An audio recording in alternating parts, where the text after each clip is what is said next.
Hi everyone, today I wanted to talk to you about one of my sheep paintings.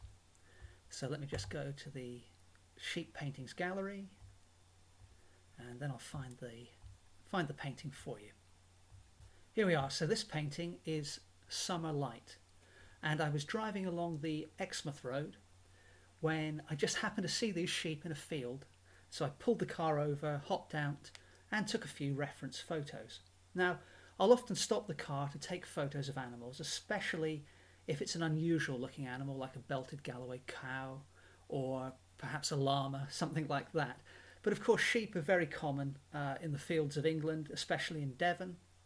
So what really struck me about this view was the sense of light that was catching, the way the light was catching the sheep's wool, and I really wanted to capture something of that in this painting. So you can see that in the background I've indicated very loosely with different blues a line of trees here and some indication of the hedge, and that's just enough information to trick the eye into thinking, you know, there is something going on back there, but it's not enough detail to distract you from looking at the sheep themselves.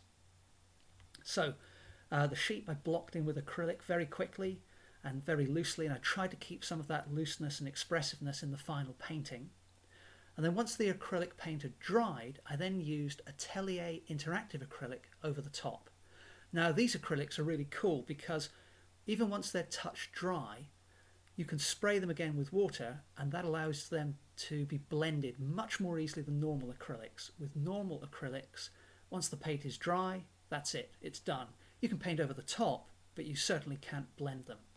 And I've really made use of that in this particular painting with the colours and the texture in the wool. So if you look at this sheep on the right, you can see that all of the really characterful brush strokes and different marks that you can make in wet paint are retained by using the blending properties of the interactive acrylics. And similarly here on this sheep in particular, you can see all the subtle variations in colour, which are much easier to obtain using a medium that you can blend.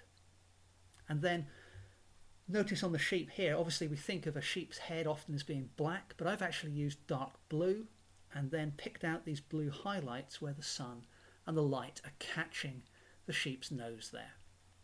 Anyway, so you can see why I called this painting Summer Light. That's it for this one. Hope you enjoyed listening to my thoughts on this painting.